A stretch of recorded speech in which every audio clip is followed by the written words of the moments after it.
You went to Boston University. I didn't know that. Yes, I did. You went to BU and you got a bachelor's degree in fine arts and psychology. What did you think you were going to do when you graduated? Good question. Well, actually, my favorite subject was art history.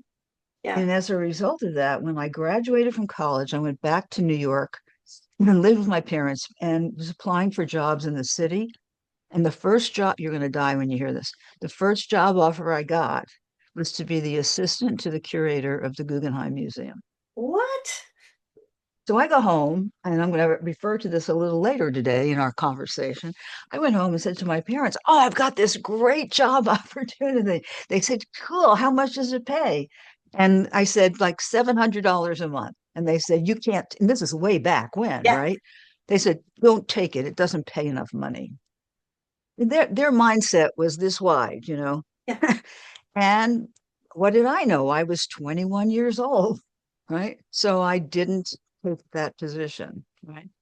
Um, sorry. I'd probably be the curator of the Guggenheim now if that was the case. So I ended up with, I had a fabulous job. I was an art editor for Harcourt Brace, big publishing house. I was an art editor, and my job was to go around to museums, picture galleries, libraries, art galleries, to find art to illustrate the pieces of literature that I was reading. My days were spent reading Dylan Thomas and Emily Dickinson. Such a Wow. But what's interesting is that the art side never got fulfilled once I got married, but the psychology side did. When I got divorced, I didn't want, given my degree of independence, I didn't want a lot of child support, and I didn't want a lot of alimony from me. And so I knew I had to go out on my own. And at that point in time, what I was doing, I was a housewife and I was weaving and spinning wool, and I was like the flower child of the Western world. And I knew I could not make a living and raise two kids by um, doing my art. So I actually went to this answers your question. I went out and I bought the book, What Color is Your Parachute? Because I knew I had to find what was my purpose and somehow translate that into something that would make me money.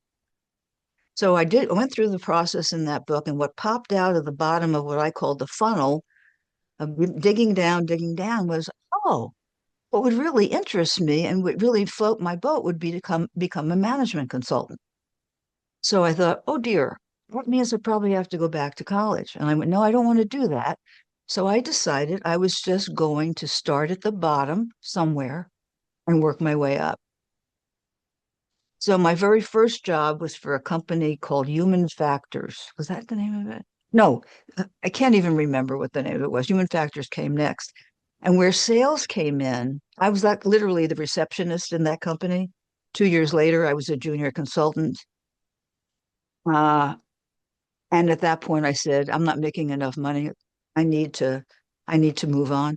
But where the sales part came in is I had to sell all the accounts that I was consulting on. So I fell into sales serendipitously, and it just was very natural for me. So I had a number of management consulting gigs. Every one of them had a psychological aspect to it, not an art aspect to it. But I was selling all the time and just doing it because I cared. Um, so that's how I got into sales. I noticed that I have this innate ability to grasp what the real issue is behind a client's problems. And one day I was watching something and they used this word, perspicacity. What's perspicacity? So I looked it up, and the definition is, let me see if I wrote it down. Yeah, the ability to see through things to the underlying truth. That's what perspicacity means. So that's what I've been doing kind of all along. And I do it through the psychology. I've taken so many personal growth classes, I can't even tell you, right? And so for me, that's my secret sauce. You must have been the only woman in the room for a lot of years, or one of a few. Yes. How did you deal with that? Did you think anything of it, or did it ever bother you? It's really interesting, Lori. I always went into every position that I had from an androgynous perspective. And I just sort of did it naturally.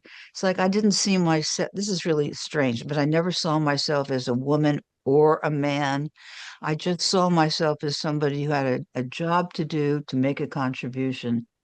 And there were other women, though, in the organizations I worked for who kowtowed to the men, and I would have conversations with them about, so why are you doing that? I mean, you can stand on your own 2 feet, but you Yeah. just have to change your mindset around this.